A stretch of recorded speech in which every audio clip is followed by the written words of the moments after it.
Hi, this is Dave, and today we are bringing Vikings on board to the table, and this is published by Blue Orange Games. This is the second big box game that they have released. Last year was New York 1901. This is the second in the series. This is designed by Charles Chevalier, along with Pascal Pellimon and Catherine Dumas. And Vikings on Board is a worker placement action selection game for 2 to 4 players, ages 8 and up, plays in roughly 30 to 60 minutes. And in Vikings on Board, players are trying to be in control of Viking ships when they sail to be able to capture those goods, but players also can place wagers on other clans to see, betting on them to be in control when ships sail. Over the course of the game, there's a lot of different changes of how the game board looks. Let's take a look at the game, how it's played, and I'll come back and I'll share my thoughts. All right, I have the game set up for 3 players. We have red, we have yellow, and we have blue. And let's take a look at the game board. It's divided up into 3 different sections. This first section over here is the village, and at the start of the game, these different figures, our workers, are set up according to the rules. And over the course of the game, players are going to move from one side of the village to the other, selecting actions to take. And this also determines the order of how these things are going to be resolved and turn order for the next round, because we alternate back and forth. And we start from the bottom section down here and work our way up in order as to how the actions are going to be selected.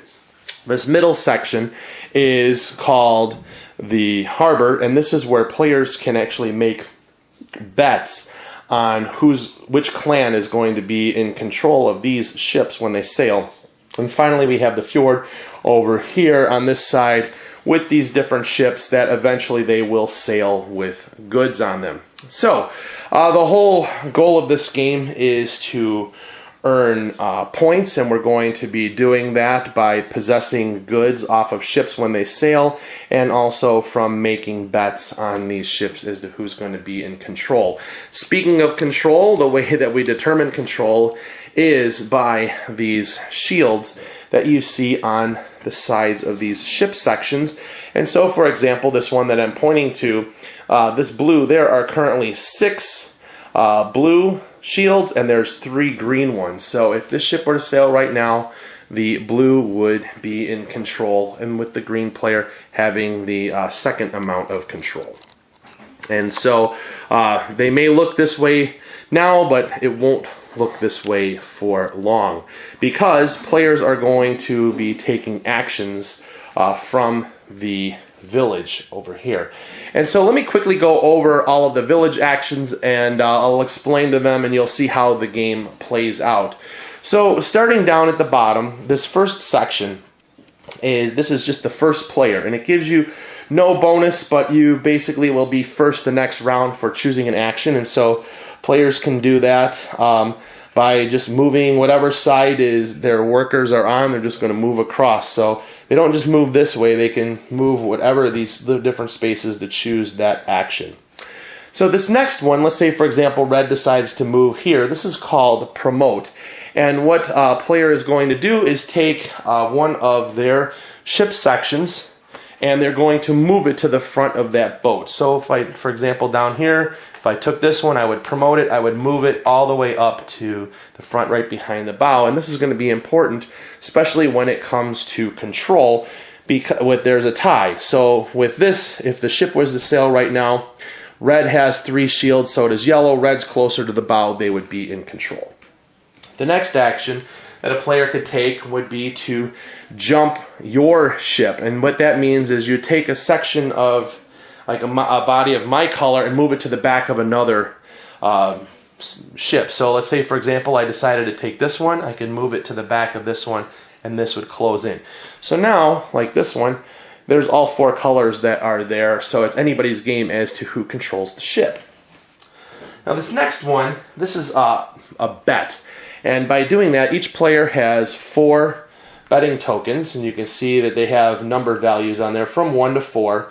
and players are secretly going to choose one of those and place it face down on a ship on one of the colors that they think is going to take control. So, for example, and this ship has not sailed yet. There's nothing on it. But if we look at this one in question, maybe we think that green is going to be in control. So we would place one of our markers onto that green section, placing a wager on that particular ship. And hopefully it will turn out and we will be able to gain points. This next section, if we were to choose that, this is going to be just adding one. We'll take the top tile off of this and we'll look at it. And this is one of the goods. This happens to be food.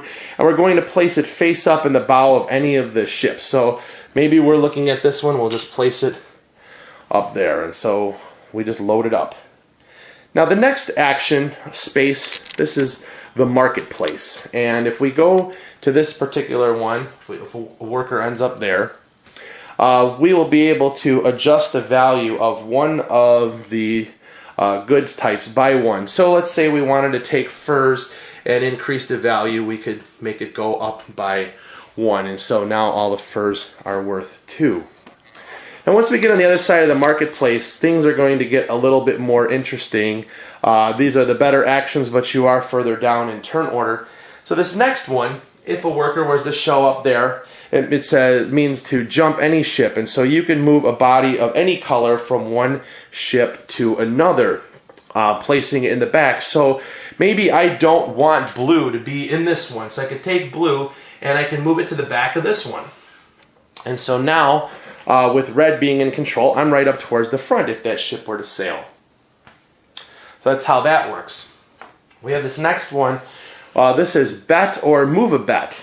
Well, we can choose to place a bet like we did before, or maybe, for example, down here, we used a higher value token. We're thinking, you know what, my bet is not going to turn out the way that it is.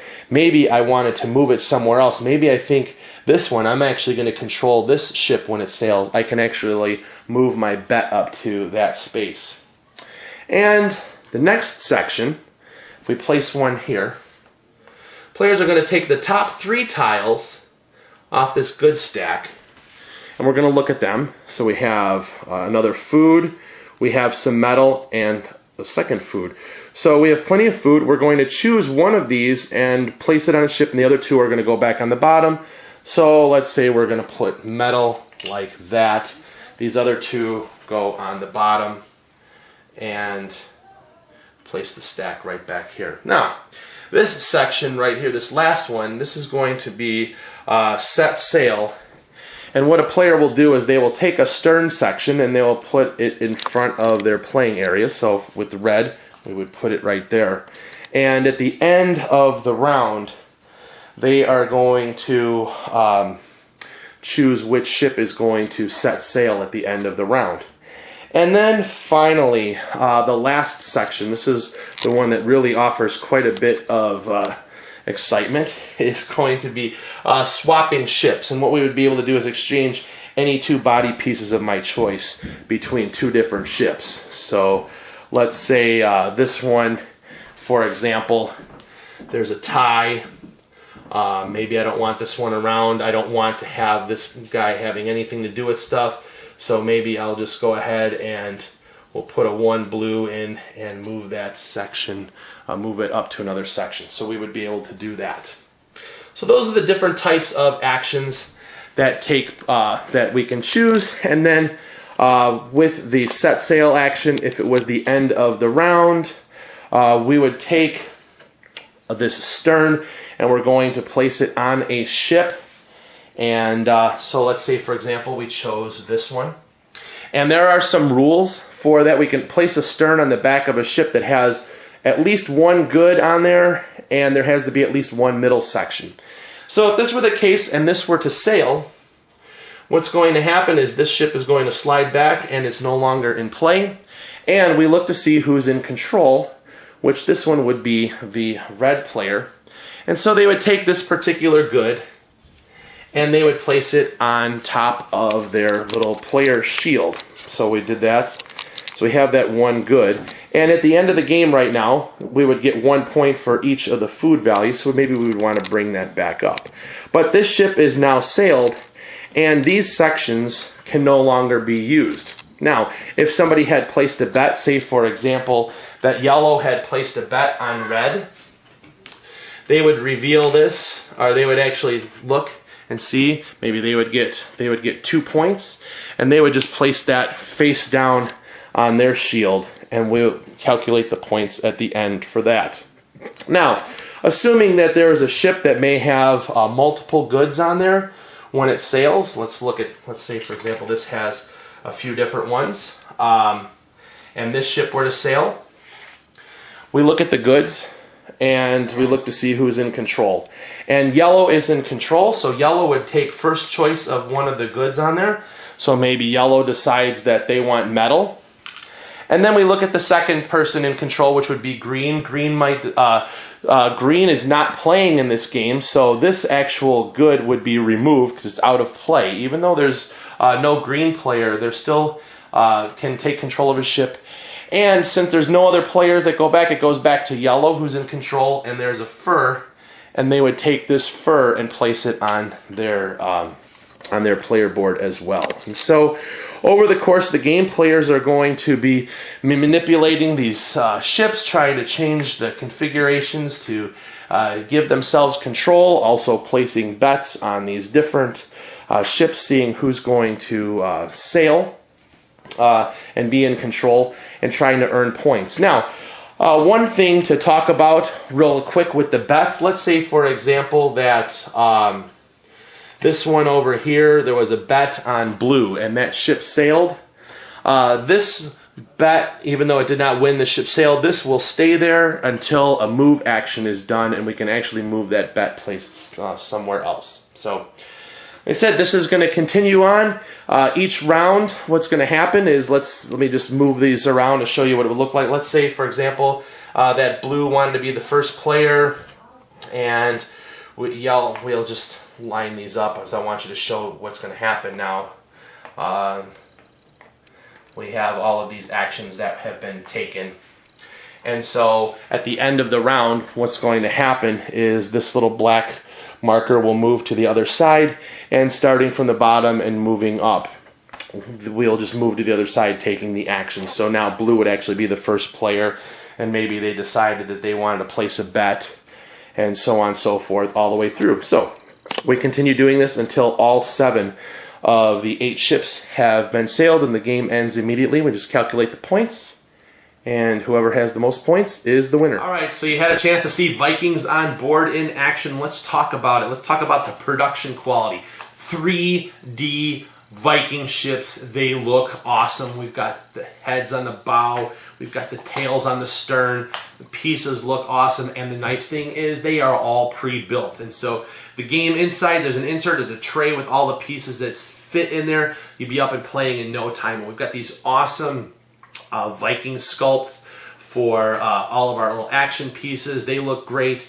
Nice artwork on the board. There's like this kraken with these tentacles sticking up out of the water. Looks cool. And nice thick tiles, especially with these shield tiles. They look awesome and really nice thickness, so these things won't be doing warping anytime soon.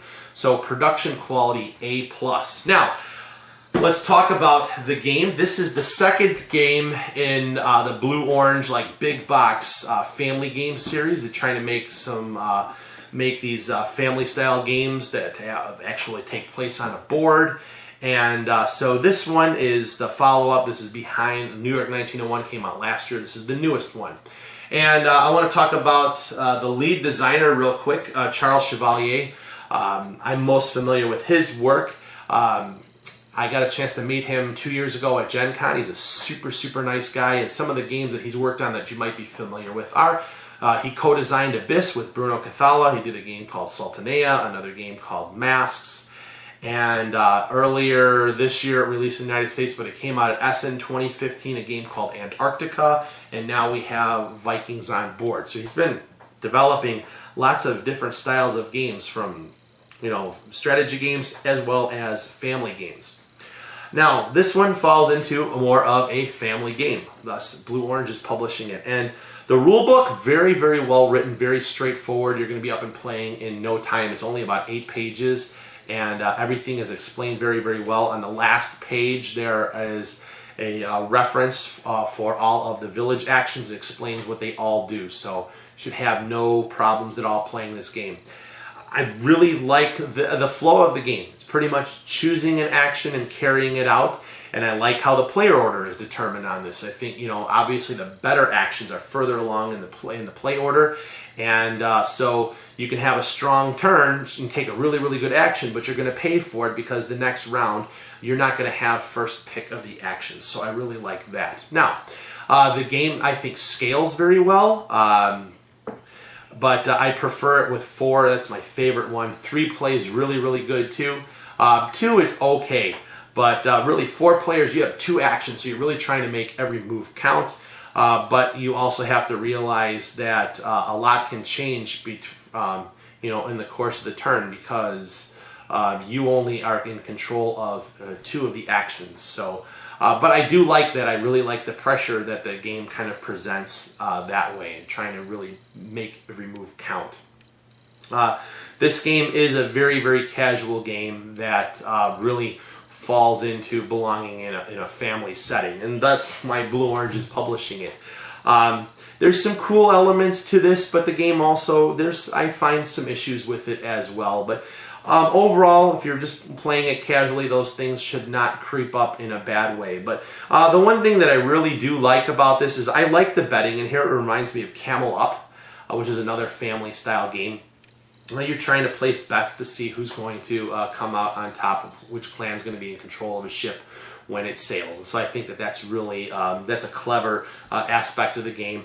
And then a lot of the actions are going to revolve around trying to make sure that who's going to have the majority for these different ships, and then hopefully when your ship will sail when you are in control. And I do like the fact that there is a market that players have the ability to try to drive prices up, especially sometimes they may be bumping something up and you may have a couple of those tiles, so it's going to help you as well. But overall, I think that the game's got a clever design. You're moving around. A lot of the stuff is going to revolve around a lot of spatial awareness, paying attention to what the ships are, counting up the shields, and trying to manipulate things so that your color has the upper hand.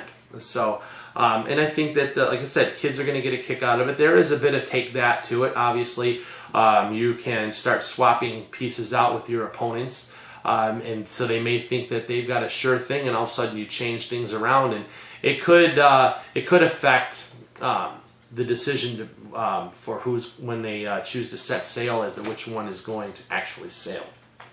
But overall, like I said, I find it an enjoyable game that way. And it falls into a good playing time, but the game does play in under an hour. Now, I don't know if these are really negative things, but there is a couple of issues that I did find while playing this with more serious gamers. This game has a mean streak to it, very much like Imhotep, where other players can do things to you that really will thwart your plans, and you can get hosed pretty bad in this game. And and sometimes you may not have much control over it because you have other players that can choose actions as well to do things. But the biggest problem that I see in here is that this particular piece, whoever chooses the set sail action, essentially holds all the cards for that particular round. And through a number of actions, things can probably manipulate either through maybe the existing turn, or maybe your opponents can do something. But if you end up seeing a ship that looks like this, you've got the bow, you've got something, you've got the head here, maybe there's a couple goods on here, and you see all of these shields, and they're like all one color. Sure, green's going to get that good, but you know something? You set this out to sail, and guess what? green player just lost 8 shields that they no longer can use to move around in the game. So this could put a serious crippling on them. You take out their 2 strongest tiles and one of their second strongest ones, they're going to be playing short-handed for a little bit. And so the only thing that they're really going to try and do is get you back. And so what happens is if you play with serious gamers, at least it happened with us, is we spent most of our time and almost had like AP setting in and weighing the options of each of our choices and looking at the ramifications of, okay, if I take this action, what bad stuff is going to happen to me from my opponents. So that's something that can creep up in the game. But like I said, I don't see that as being an issue in a family setting. But it is something to be aware of, that certain people, if they like a style of game that has a lot of screw your neighbor, that is something that can be exploited. But overall, I find Vikings on Board to be an enjoyable game. It certainly looks really, really cool. It is on the lighter side of things, so you know, definitely something that the kids are going to really get into. So if you're looking for a Viking themed game that's going to be a lot more family friendly, then Vikings on Board might be something that you want to check out. All right, that's it for now, and join me again next time as we take a look at another game and we bring it to the table. Bye bye.